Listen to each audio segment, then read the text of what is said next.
नमस्कार दोस्तों, ACC preparation के यूट्यूब चैनल से स्वागत है। दोस्तों हम लोग यूपी टेट 2026 के सीडीपी सेशन को पढ़ रहे थे, जिसमें हम लोगों ने थ्योरी कंप्लीट करने के बाद प्रश्न पत्रों को हम सॉल्व कर रहे थे। आज की वीडियो हम लोग यूपी टेट 2017 का पेपर सेकेंड देखेंगे। इसके पहले हम लोग पेपर 1 को देख चुके हैं। देखिए प्रीवियस ईयर पेपर सॉल्व करने का क्या फायदा हो सकता है। आप देखेंगे कि आज का जो पेपर हम सॉल्व करेंगे, ये पेपर हूबहू लगभग 90% प्रश्न पूरा का पूरा 2021 से मैच करेगा। यानी कि जो 2021 में पेपर हुआ था पेपर 2 और 2017 में पेपर 2 हुआ था, दोनों सेम टू सेम थे। तो पूरे के पूरे प्रश्न वही है। बस वैसे हम ये कराना नहीं चाहते थे, लेकिन इसलिए करा दे रहे हैं ताकि आपको लगे कि आप लोगों ने जो भी पढ़ा जस्ट 2021 का, देखिए उसमें कितना आपको आता है या कितना आपका अभी तैयारी हुआ है। तो चलिए शुरू करते हैं और 2017 के पेपर को हम समझते हैं। घबराइएगा नहीं, ऐसा नहीं है कि हम 2021 को करा रहे हैं।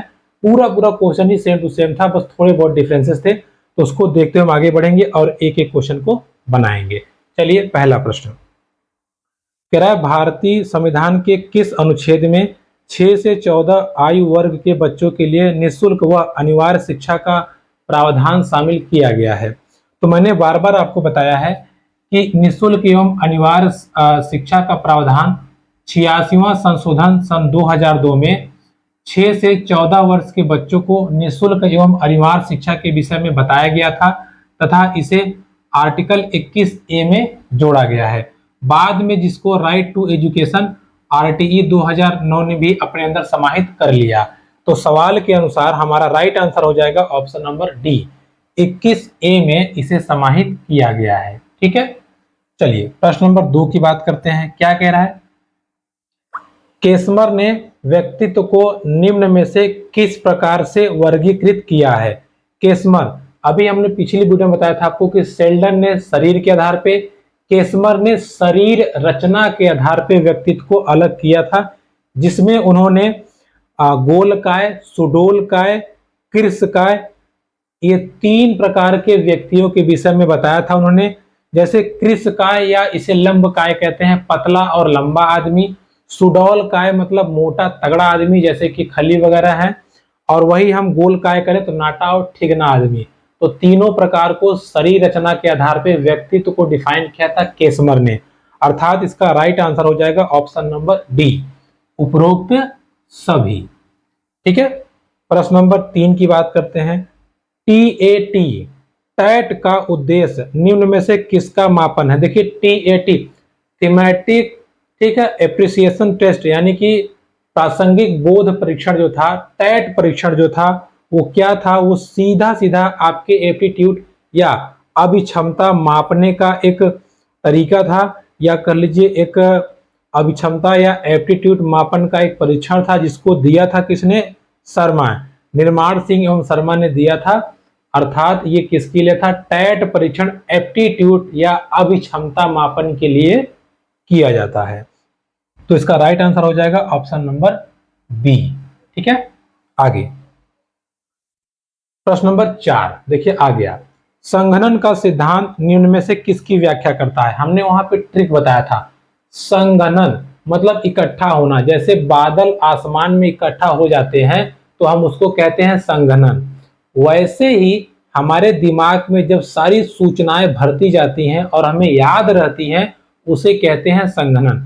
जैसे बादल इकट्ठा हुए, ऐसे सूचनाएं इकट्ठा हुई, तो इकट्ठा हुई चीजों को जब हम याद कर पाते हैं, यही कहलाता है मेमोरी, यानी कि स्मृति।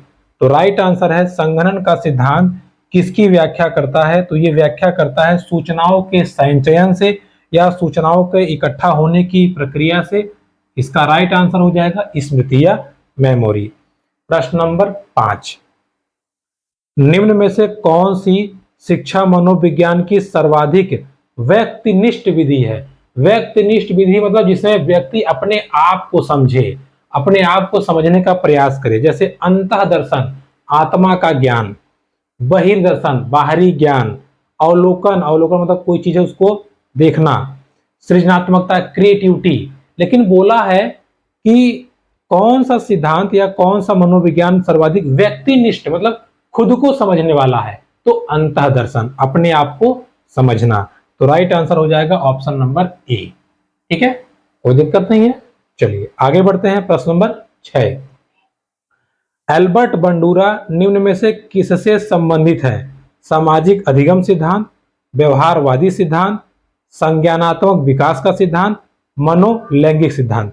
तो देखिए मैंने आपको बताया था, एक सामाजिक विकास का सिद्धांत वाइगोत्स्की, मनोसामाजिक, ध्यान दीजिएगा मनोसामाजिक कौन थे?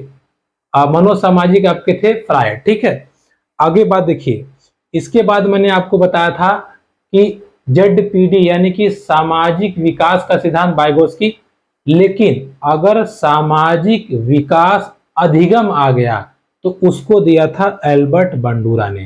किसने? एल्बर्ट बंडूरा ने, एल्बर्ट बंडूरा ने। ठीक है, अच्छा मनोसामाजिक एरिक्सन थे, सॉरी हमने फ्रायड बोल दिया था। एल्बर्ट बंडूरा ने दिया था सामाजिक अधिगम का सिद्धांत, ऑप्शन नंबर ए। थोड़ा क्लियर रहिएगा, सामाजिक विकास का सिद्धांत बोलेगा वाइगोत्स्की, सामाजिक विकास अधिगम लगा देगा तो कौन हो जाएंगे? Albert Bandura. ठीक है, तो राइट आंसर हो जाएगा आपका ऑप्शन नंबर ए। अधिगम वक्र में पठार बनता है, कब बनता है पठार? परिपक्वता के कारण, एक बच्चा मैच्योर हो गया है तो क्या पठार बनेगा? नहीं। अभिप्रेरणा के कारण? बिल्कुल नहीं।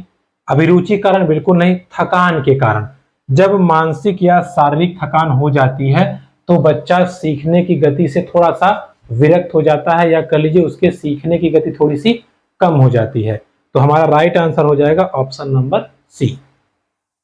आगे बढ़ते हैं। प्रश्न नंबर 8, दर्पण चित्त परीक्षण किसको मापने हेतु होता है? देखिए ये भी मैंने आपको बताया था, अधिगम की गति नहीं, अधिगम अंतरण, सृजनात्मकता, अभिरुचि। देखिए वहां मैंने आपको बताया था दर्पण चित्र, स्वयं को देखना। हम जब स्वयं को देख के ये देखते हैं यार मेरे अंदर कुछ कमी तो नहीं है, मेरा कान टेढ़ा हो गया, नाक में चोट आ गई, शीशे में देख के स्वयं को, ये समझने के लिए बता रहे हैं, शीशे में देख के स्वयं का मूल्यांकन करना या स्वयं को अवलोकन करना, यही क्या है? दर्पण चित्त प्रशिक्षण। यानी इस संबंध था अंतःदर्शन या व्यक्तित्व से। तो ऑप्शन हमारा लास्ट, सेकंड लास्ट है, अधिगम अंतरण। तो राइट आंसर क्या हो जाएगा? अधिगम अंतरण। ठीक है, कुछ थोड़ा थोड़ा ट्रिक लगाए रहिए ताकि क्वेश्चन में आपको एग्जाम में आए तो आपको गलती ना हो। प्रश्न नंबर 9, क्लाउड पिक्चर टेस्ट किससे संबंधित था? तो क्लाउड पिक्चर, वही क्लाउड पिक्चर, ठीक है, पिक्चर देख करके, फोटो देख करके, तो इसका राइट आंसर हो जाएगा ऑप्शन नंबर बी, व्यक्तित्व। ठीक है, ऑप्शन नंबर बी। देखिए क्लाउड भी हो गया, दर्पण चित्र भी हो गया। दर्पण चित्र मतलब स्वयं को देखना शीशे में, अंतः दर्शन वाला। अब क्लाउड की कह देगा क्लाउड पिक्चर, फोटो देखना, अपनी फोटो खींच के देखना, तो व्यक्तित्व, जैसे हम लोग खींचते नहीं फोटो बाइक पे बैठ के या एआई से बना लेते हैं ताकि हम अच्छा दिखे, हमारी पर्सनालिटी अलग दिखे, तो क्लाउड पिक्चर। आगे प्रश्न नंबर 10, निम्न में कौन सा शेष से भिन्न है? अब आप बताइए, मैंने आपको बताया था टीएटी है, 16 पीएफ है, रैवेन का परीक्षण है, या ड्रा-ए-मैन परीक्षण है। ध्यान दीजिएगा, इसमें आपका राइट आंसर था, मैंने आपको बताया था ऑप्शन नंबर सी, रैवेन परीक्षण। वहां पर भी यही था, यहां पर भी यही है। अब इसमें अंतर क्या है समझिए, बाकी सभी परीक्षण, सबके सब जो परीक्षण है वो व्यक्तित्व परीक्षण है, लेकिन जो रैवेन परीक्षण है वो अशाब्दिक बुद्धि परीक्षण है। ध्यान दीजिएगा, मैंने आपको बताया था रैवेन प्रोसेस, जब बुद्धि परीक्षण पढ़ रहे थे तो वहां हमने आपको बताया था। ठीक है, 16 पीएफ, टीएटी और आपका लास्ट में ड्रा-ए-मैन, ये सब व्यक्तित्व परीक्षण है। वहीं रैवेन परीक्षण की बात करें तो ये बुद्धि परीक्षण है, इसलिए ये बाकी सबसे अलग है। तो option number C is the right answer.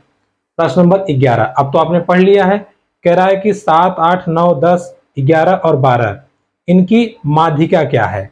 इनकी माध्यिका क्या है? देखिए माध्यिका निकालने का सिंपल तरीका तो ये है कि सभी को आप जोड़ दीजिए। 6, देखिए जो सवाल दिया है 7 को 8 में जोड़ दीजिए, 8 को 9 में, 9 को 10 को, 10 में 11 में, 11 को 12 में। ठीक है, सबको जोड़ के भाग दीजिए, 1 2 3 4 5 6, 6 है तो 6 से भाग कर दीजिए। ये अगर ये आप जोड़ेंगे, देखिए 7 9 8 7 15, 15 9 24, 10 34, 34 11 44 और 12 कितना हो गया आपका? 57 हो गया। ठीक है, अब भाग दिए 6 से, तो 6 9 54, 6 5 30, 9.5 इसका राइट आंसर आ जाएगा, यानी कि ऑप्शन नंबर आपका डी करेक्ट हो जाएगा। अब कई लोग इसमें दिमाग लगाएंगे, 7 और 12 को जोड़ के 19, 19/2 कर देंगे, हो जाएगा, बिल्कुल हो जाएगा। लेकिन ये रूल तभी फॉलो करेगा जब संख्या एकदम क्रम से हो। जैसे ये क्रम से है तो फॉलो कर गया, अगर 7 के बाद 9 होता, 11 होता तो गड़बड़ हो जाएगा। इसलिए वो रूल पढ़िए जो हर जगह अप्लाई होगा। तो इसका राइट आंसर हो जाएगा 9.5, ऑप्शन नंबर डी। ठीक है, हो गया। चलिए प्रश्न नंबर 12, सूझ या अंतर्दृष्टि का सिद्धांत किसने दिया है? सूझ एवं अंतर्दृष्टि का सिद्धांत किसने दिया है? आपको याद होगा, वन मानुषों पर प्रयोग किया गया था, सुल्तान नामक वन मानुष पे प्रयोग किया गया था। इसमें 2 छड़ी दी गई थी और दोनों छड़ी को आपस में जोड़ करके केला तोड़ना था। जब उस परेशान हो गया, अचानक उसने जोड़ लिया और केला तोड़ के खा गया, तब इसमें मनोवैज्ञानिक कोहलर ने कहा कि सीखने की जो प्रक्रिया है वो अचानक आती है, अर्थात बच्चे में अचानक समझ डेवलप हो जाती है और चीजों को सीख जाता है। इसीलिए इस सिद्धांत का नाम रखा गया सूझ का सिद्धांत, अंतर्दृष्टि का सिद्धांत, जब हम मन से सीखते हैं, या समग्र सिद्धांत। इसका राइट आंसर हो जाएगा ऑप्शन नंबर बी। अब आप कहेंगे इसमें तो कोहलर का नाम है ही नहीं, तो बी कैसे सही हो गया? मैंने आपको बताया था कोहलर गेस्टाल्टवादी थे, कोहलर और कोफा गेस्टाल्टवादी थे। तो सूझ का सिद्धांत गेस्टाल्टवादियों ने दिया या कोहलर ने दिया? प्रश्न नंबर 13, मैकडूगल के अनुसार प्रत्येक मूल प्रवृत्ति से संबंध होता है, किससे संबंध होता है? तो बार बार हम आपको बताते हैं मूल प्रवृत्तियों का, जैसे डर, भय, चिंता, हंसी, मुस्कान, चेहरे पर डर, रोना, हंसना, ये सब संवेग यानी कि इमोशन से कनेक्ट होते हैं। तो मैकडूगल ने 14 मूल प्रवृत्तियों को बताया था, जैसे भय, क्रोध, घृणा, कामुकता, करुणा, प्रेम, ये सब के सब इमोशन से अटैच होते हैं। ठीक है, राइट आंसर क्या हो जाएगा? Option number B. प्रश्न नंबर 14, पूर्व अनुभव के आधार पे संवेदना को अर्थ प्रदान करना क्या कहलाता है? याद करिए, मैंने आपको बताया था इंद्रियों से जब हमें जानकारी मिलती है उसको हम कहते हैं ज्ञान, और यही ज्ञान अगर अस्थायी हो जाए उसको हम कहते हैं बोध या प्रत्यक्ष ज्ञान। याद है आपको? तो इसका राइट आंसर हो जाएगा ऑप्शन नंबर बी। ये हम आपको जब ज्ञान और बोध पढ़ा रहे थे वहां हमने आपको समझाया था। चलिए आगे है, देखिए पूरा पूरा क्वेश्चन मैच कर रहा है। प्रश्न नंबर 15, तो हो सकता है आपकी किस्मत हो कोई प्रीवियस ईयर का मैच कर जाए तो आप फायदे में आ जाएंगे। देखिए 5 वर्ष के मोहन की मानसिक आयु 8 वर्ष है, उसकी बुद्धि लब्धि कितनी है? देखिए मोहन की मानसिक आयु 8 वर्ष है, उसकी करंट एज 5 वर्ष है, बुद्धि लब्धि यानी कि आईक्यू पूछ रहा है, मानसिक आयु बटे वास्तविक आयु गुना 100, इसको काट देंगे 20, 8 दूना 16, 160। कितना आ जाएगा? आईक्यू 160। तो राइट आंसर आपका हो जाएगा 160, यानी कि option number B. Option number B is a right answer. ठीक है, कौन सा? 15 नंबर। आगे 16 नंबर, कौन सा बुद्धि लब्धि स्तर मंद बुद्धि वाले बच्चों का प्रशिक्षण योग्य बुद्धि लब्धि स्तर कहलाता है? देखिए हालांकि इसमें सभी के सभी मंद बुद्धि वाले बालक हैं, जिनकी आईक्यू 90 से कम हो जाएगी सब के सब मंद बुद्धि वाले होंगे, लेकिन जो 70 से 79 यानी कि लगभग 80 के आसपास है वो काम चल जाता है उसका, उसको इलाज की जरूरत नहीं है। लेकिन जो 50 से 49 के आसपास है, जरा उसको हम समझते हैं। देखिए 50 के जो 49 के 50 से 49 के आसपास है, सॉरी 50 से 70 यानी 69 के, वो भी बच्चा थोड़ा कठिन परिश्रम करेगा, सामान्य बच्चों के साथ आ जाएगा। लेकिन जो सी नंबर ऑप्शन है 36 से 49, ये वो बच्चा है जिसको प्रशिक्षण की आवश्यकता होगी अथवा ये काम नहीं कर पाएगा, और जो 35 से नीचे वाला है उसकी तो बुद्धि पूरी गई गुजरी है, यानी कि जड़ बुद्धि है। तो राइट आंसर हो जाएगा ऑप्शन नंबर सी, 36 से 49 वाला बच्चा जिसको प्रशिक्षण की आवश्यकता होगी। आगे बढ़ते हैं, प्रश्न नंबर 17, रोरसा इंक ब्लॉट टेस्ट का प्रयोग किसके मापन हेतु किया जाता था? रोरसा स्याही धब्बा परीक्षण, मैंने आपको बताया था इसमें 10 कार्ड होते हैं, कार्डों पे चित्र बने होते हैं या कुछ लिखा होता है, और व्यक्तियों को दिखा करके उनके पर्सनालिटी या उनके व्यक्तित्व के बारे में जानकारी प्राप्त की जाती है। तो इसका राइट आंसर हो जाएगा ऑप्शन नंबर ए, व्यक्तित्व के बारे में जानकारी लेना या जानकारी प्राप्त करना। अच्छा, प्रश्न नंबर 18, निम्न में कौन सा विस्मृति का कारण नहीं है। अच्छा, मतलब ऐसा कौन सा है जिसमें याददाश्त नहीं जाती या याददाश्त न जाने का खतरा कम रहता है? पहला, सीखने की कमी। अगर आप सीखने में कमी रखेंगे तो चीजों को भूल जाएंगे, सीधी सीधी बात है। दूसरा, स्मरण रखने की इच्छा। ये तो अच्छी बात है, अगर आप चाहते हैं हर चीज हमें याद रहे तो आप भूलेंगे क्यों? तो हमारा राइट आंसर हो जाएगा ऑप्शन नंबर बी। बाकी जो सी लिखा है, मानसिक द्वंद्व, अगर दिमाग में बहुत सारी चीजें चलती रहेंगी तो आप भूल जाएंगे, वो विस्मृति का कारण होगा। सीखने में दोषपूर्ण विधियां भी विस्मृति का कारण होंगी। ठीक है, आगे बढ़ते हैं। प्रश्न नंबर 19, वह विज्ञान जो संख्यात्मक प्रदत्त को एकत्रित करने, विभाजित करने और प्रस्तुत करने, तुलना करने एवं व्याख्या करने की विधि से संबंधित है, उसे कहते हैं। देखिए, मैंने आपको बताया था विज्ञान की ऐसी शाखा जिसमें डेटा कलेक्शन किया जाता है, तुलना किया जाता है, उसकी व्याख्या की जाती है, उसे हम कहते हैं सांख्यिकी या स्टैटिक्स। तो राइट आंसर हो जाएगा आपका ऑप्शन नंबर ए, सांख्यिकी। ठीक है, क्या हो जाएगा? सांख्यिकी। अगला सवाल है, हाँ, पिछड़े बच्चों के लिए शैक्षिक लब्धि की अवधारणा किसने दी थी? पिछड़े बच्चों के लिए, ध्यान दीजिएगा, गार्टन, सोनेल, बटनहाल, सिरिल बर्ट। याद है आपको नाम? पिछले जो बच्चे पिछड़े हैं उनको सिरिल बर्ट ने दिया था। ट्रिक्स याद रखिएगा, जो बच्चा पीछे हो गया है, सिरिल ने सोचा कि इनको हम सीरियल से कर दें। सीरियल से कर दें मतलब ये लाइन में आ जाएंगे तो ये भी सीख जाएंगे। तो पिछड़े बच्चों को प्रशिक्षण देने की कह लीजिए या शैक्षिक लब्धि की अवधारणा सिरिल बर्ट ने दी थी। किसने दी थी? सिरिल बर्ट ने। तो राइट आंसर हो जाएगा आपका ऑप्शन नंबर डी। बात करते हैं प्रश्न नंबर 21 की। निम्न में कौन सा एक उत्तम परीक्षण की विशेषताओं से भिन्न है? देखिए, एक उत्तम परीक्षण कैसा होना चाहिए पहले ध्यान से समझिएगा। उसमें एक्यूरेसी होनी चाहिए यानी कि वैधता, उसमें विश्वसनीयता होनी चाहिए, वस्तुनिष्ठता होनी चाहिए, व्यापकता होनी चाहिए, प्रमाणीकरण होना चाहिए। अभिक्षमता नहीं होगा। अभिक्षमता से तात्पर्य यह है कि आप कितना स्किलफुल हैं, यानी कि आप में एप्टीट्यूड कैसा है, आप पढ़ने लिखने में कैसे हैं, आपकी स्किल कैसे डेवलप है। तो ये तो परीक्षण का कोई आपका प्रकार तो हुआ नहीं।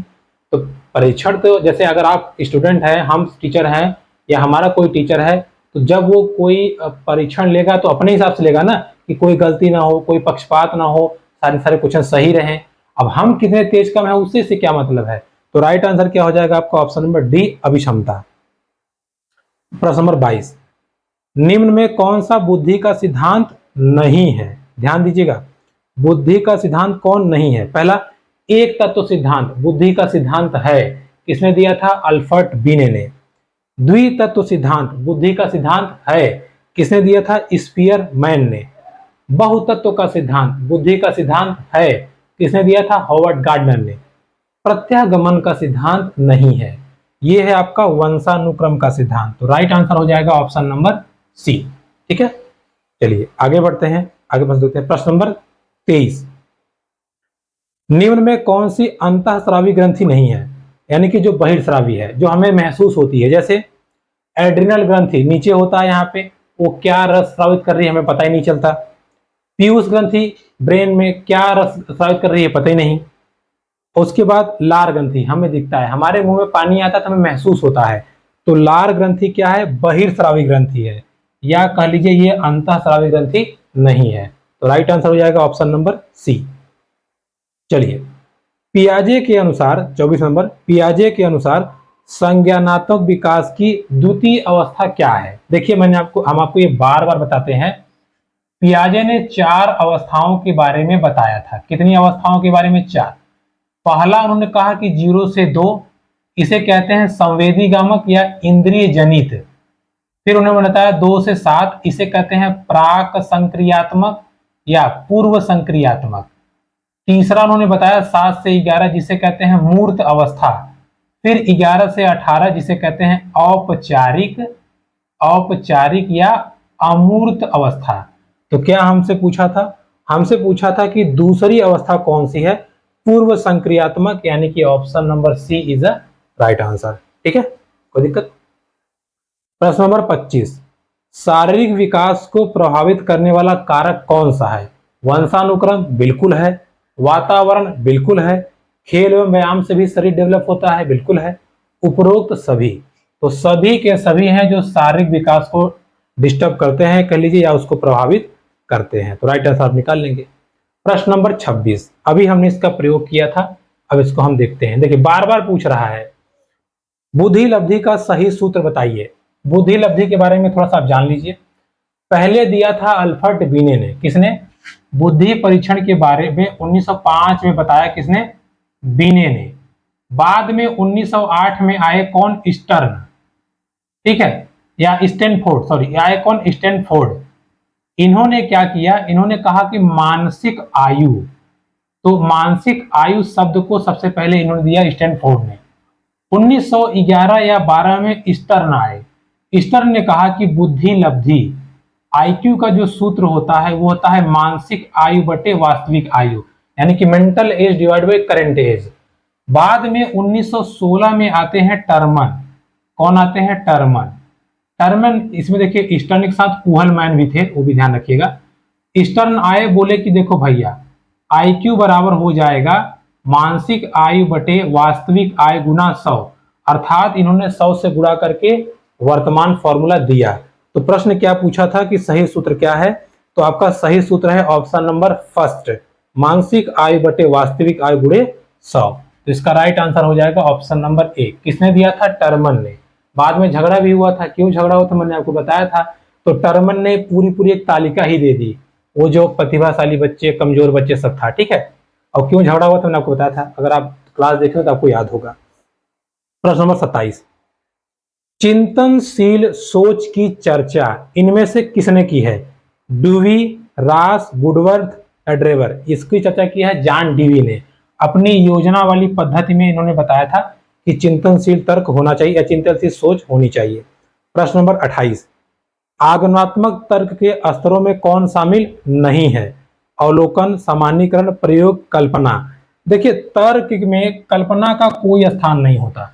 जैसे आप अगर कह देंगे बच्चे से बेटा चंदा मामा, वो चंदा मामा है वो दूध लाएंगे या रोटी पकाएंगे, तो बच्चा जब बचपन में तो मान लेता है, लेकिन जैसे जैसे बड़ा होगा कहेगा हैं खुद चलते हैं साइकिल से चंदा मामा मामा बनाएंगे, यानी कि अब वो तर्क करने लगेगा। अब कल्पना का कोई स्थान नहीं रहेगा। जब भी बच्चे से आप कोई प्रश्न करेंगे तो वो रूठेगा और वो रीजन जानने का प्रयास करेगा। तो आगमनात्मक तर्क में कल्पना का कोई जगह नहीं है, या तर्क में ही कल्पना का कोई जगह नहीं है। तो राइट आंसर आपका हो जाएगा ऑप्शन नंबर डी। प्रश्न नंबर 29, सीखी गई बात को धारण करने और पुनः स्मरण करने में असफल हो जाना। जैसे हमने आपको पढ़ाया, आपने सीख लिया, आज आपको याद है, एग्जाम टाइम में आप उसको भूल गए, तो आप क्या कहेंगे? अरे यार दिमाग से उतर गया, यानी कि विस्मृत हो गया, भूल गए हम। तो इसका राइट आंसर हो जाएगा विस्मरण। सीखी गई बात को अगर हम समय पे ना याद कर पाए या जरूरत हो हम भूल जाएं तो उसे हम कहते हैं विस्मरण, ठीक है। अंतिम प्रश्न, प्रश्न नंबर 30, मूल प्रवृत्ति की एक विशेषता है जो पाई जाती है केवल मनुष्यों में, केवल बिल्लियों में, सभी प्राणियों में, जन्मजात और प्राकृत होती है, केवल कलाकारों में। देखिए जहां केवल शब्द लिखा है तो सब गलत हो जाएगा, तो आपका राइट आंसर हो जाएगा ऑप्शन नंबर सी। किसमें? ऑप्शन नंबर सी, सभी में। जो भी जीव हैं उनमें सब में पाया जाता है और ये जन्मजात व प्राकृतिक होता है। मूल प्रवृत्तियों के विषय में पहला यही है कि मूल प्रवृत्तियां जन्मजात होती हैं। मूल प्रवृत्तियों के बारे में बताया किसने था? मैकडूगल ने। कितनी मूल प्रवृत्तियां हैं? 14। किस पे आधारित है? इमोशन या संवेग पे। क्लियर? तो आपने देखा दोस्तों 2017 का सेकंड पेपर पूरा पूरा मैच कर रहा है 2021 के सेकंड पेपर से। इस प्रकार से आप प्रीवियस पेपर को सॉल्व कर लीजिए, दिमाग में अच्छे से बैठा लीजिए, क्या पता किस्मत चमके आपका क्वेश्चन मैच कर जाए तो आप अच्छे से कोर्स अच्छे से स्कोर बना पाएंगे। तो चलिए मिलेंगे आपसे अगली वीडियो में, तब तक के लिए नमस्कार।